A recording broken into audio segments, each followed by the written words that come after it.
მოგესალმებით, მე ვარ გიგა ჩალაური და დღევანდელ ვიდეოში განვიხილავთ Chain of Responsibility Design ნიმუშს. დღევანდელ ლექციის ფარგლებში შევეხებით Chain of Responsibility Design ნიმუშის განმარტებას, მიმოვიხილავთ მის თვისებებს, ასევე შევხედავთ დიაგრამას, გავეცნობით ამ დიზაინ ნიმუშის კომპონენტებს, მოვიყვანთ რეალურ მაგალითსა და შემდეგ მიმოვიხილავთ იმ ნაკლოვანებებს, რაც შეიძლება ამ დიზაინ ნიმუშს ჰქონდეს და აქვს. Chain of Responsibility Design ნიმუშის განმარტება ასეთია. ეს არის behavioral design ნიმუში, რომელიც კლიენტს აძლევს საშუალებას გააგზავნოს მოთხოვნა დასამუშავებლად ისე, რომ არ იცოდებს კონკრეტული დამუშავებელი ობიექტის შესახებ. ანუ ეს დიზაინ ნიმუში საშუალებას გვაძლევს კონკრეტული მოთხოვნა დამუშავებული იყოს ჯაჭვის შემავალი ობიექტის მიერ და ამ ჯაჭვის შემავალ ობიექტებს ეწოდებათ ჰენდლერები. ახლა რა თვისებები აქვს და ასევე უპირატესობები ამ დიზაინ ნიმუშს.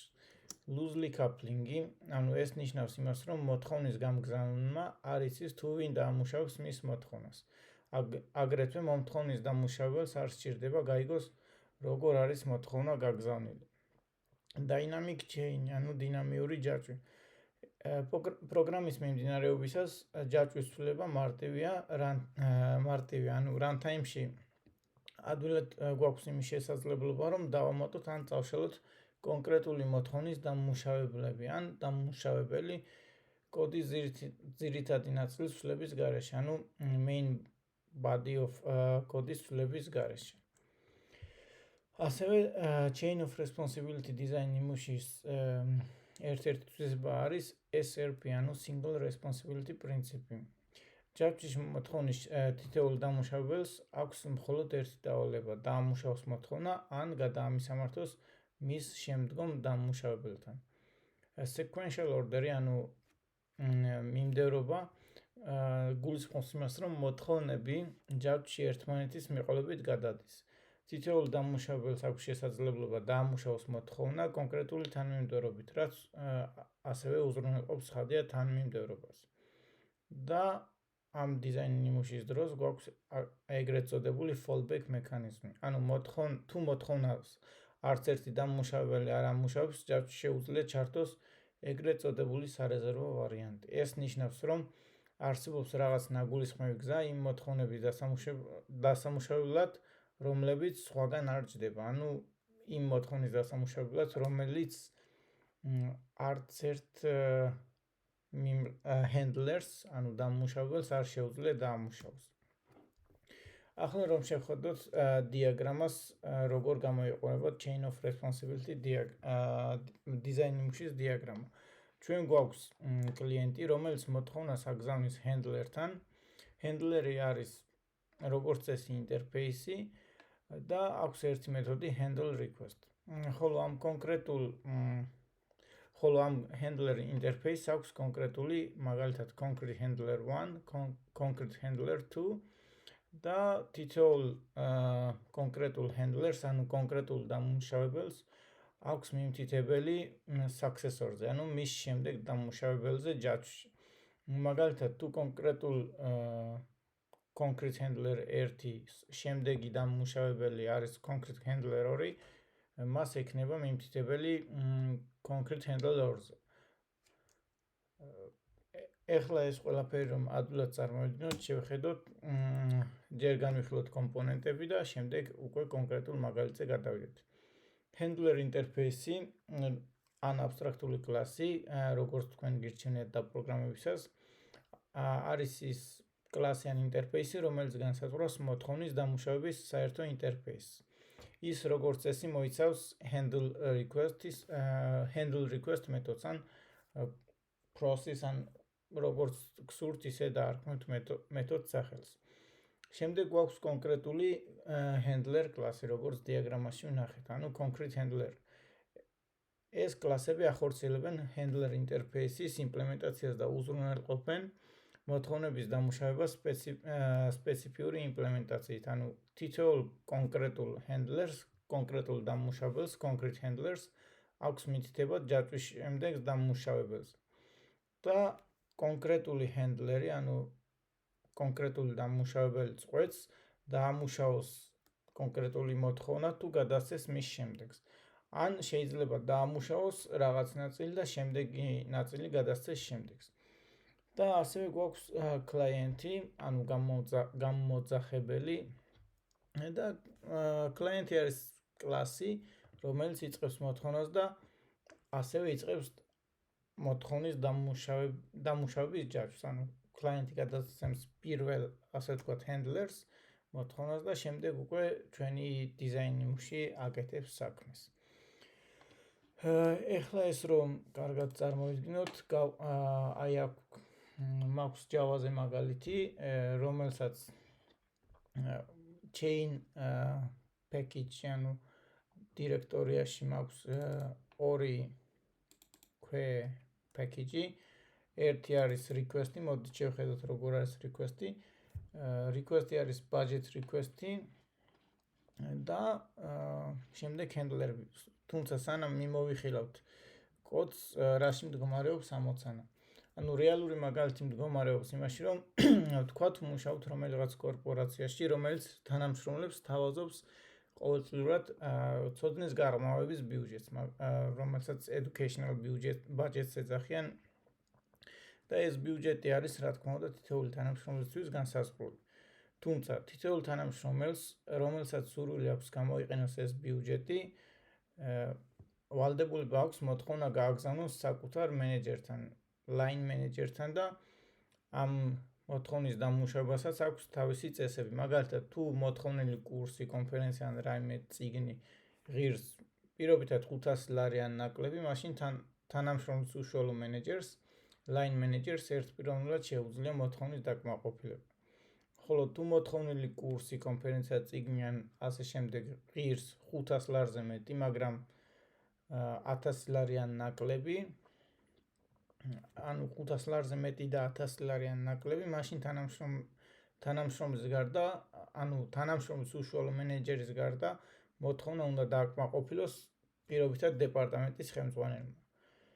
და თუ მოთხოვნილი კურსი, კონფერენცია, წიგნი და ასე შემდეგ უკვე ღირს 1000 ლარზე მეტი, მაშინ ზემოთ ჩამოთვლილ ხალხთან ერთად მოთხოვნა უნდა დააკმაყოფილოს კომპანიის ფინანსურმა დირექტორმაც.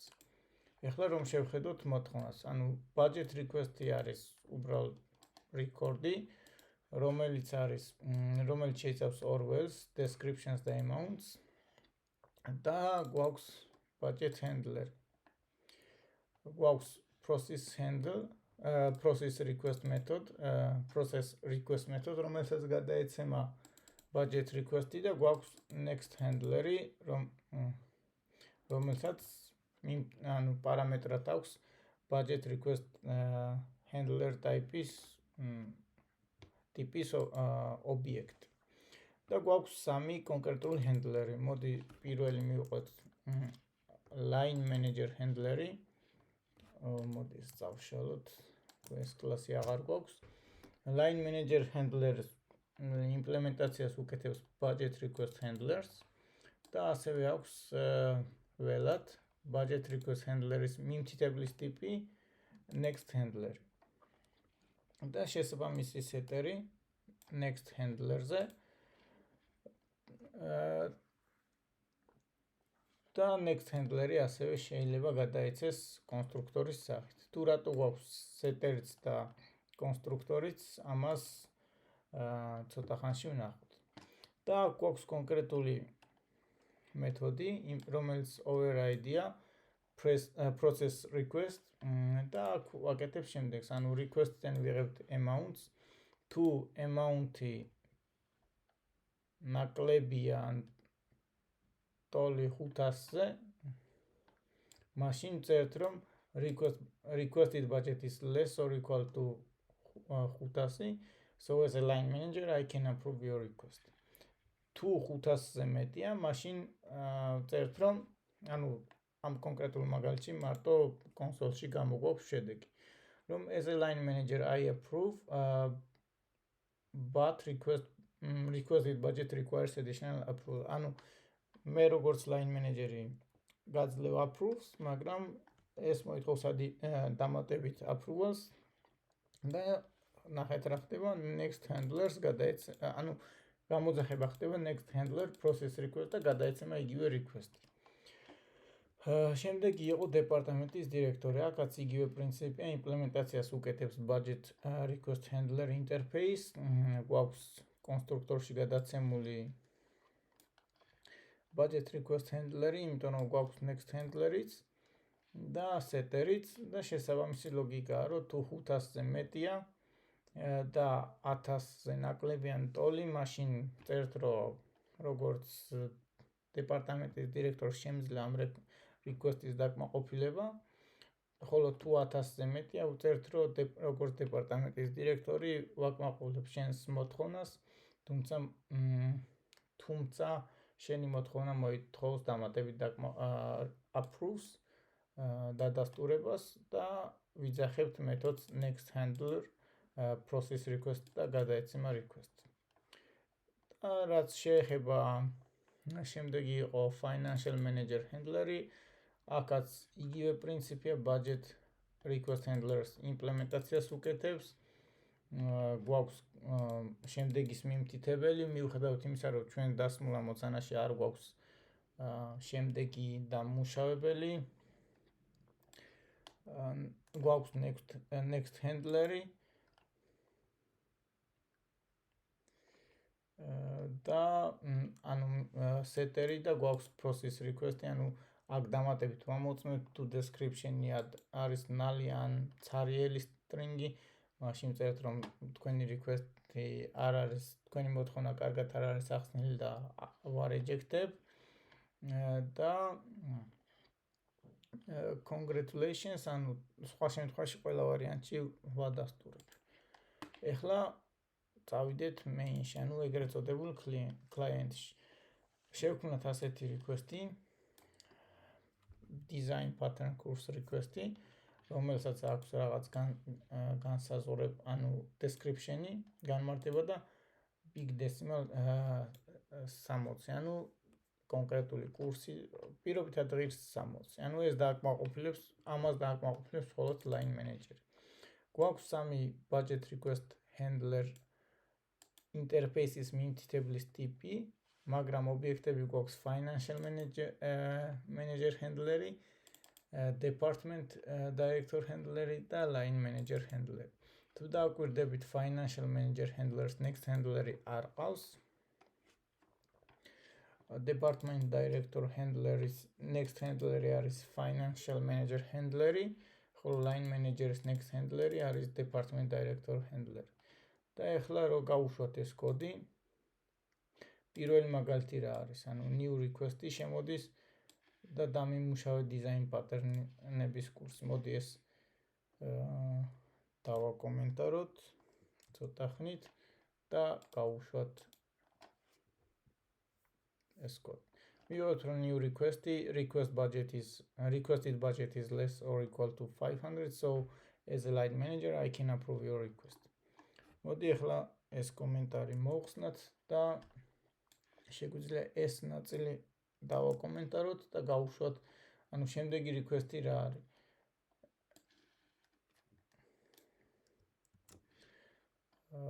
New request-ი, ანუ we are developers conference in Berlin, ეს არის კონფერენცია, რომელიც ყოველწლიურად იმართება ბერლინში და მისი ფასი პირობითად არის 501. მოდით ახლა გავუშვათ ეს კოდი და ვნახოთ რას მივიღებთ. როგორც ნახეთ, გამოვიდა შემდეგი ბრძანება. As a line manager, I approve, but your requested budget requires additional approval. Requested budget is less or equal to 1000, so as a department director, I can approve your request. როგორც ნახეთ, ანუ კონკრეტული request-ი დაამუშავა ჯერ line manager-მა და გადასცა დასამუშავებლად ასევე next handlers. So next handler-ი line manager-ისთვის არის department director. ახლა ესეც რო დავაკომენტაროთ და შემდეგი მაგალითი ვნახოთ. შემდეგი არის მაგალითად business trip to USA, რომელიც ღირს 2000 და ეს რომ გავუშვათ, მივიღებთ იგივეს as a line manager I can approve, as a department I can approve, but requested budget requires additional approval და request-ი წავიდა კონკრეტულად financial manager-ის დონეზე. ანუ სამი approver-ი, ანუ სამი handler-ი გაიარა. და ბოლო მაგალითიც რო ვნახოთ. ბოლო მაგალითი არის შემდეგი რო გვაქვს ასევე 2000-იანი request-ი, მაგრამ description-ი არის null-ი და ამას თუ გავუშვებთ, მივიღებთ იმას, რომ line manager-მა უბრალოდ გაატარა, department director-მაც გაატარა და მისცა approve-ი. მიუხედავად იმისა, რომ description-ი null-ი იყო, რადგან ამ handler-ებში არ ვამოწმებთ descriptions და financial manager-მა დაარეჯექტა. ეხლა საინტერესოა რა მოხდება თუ მაგალითად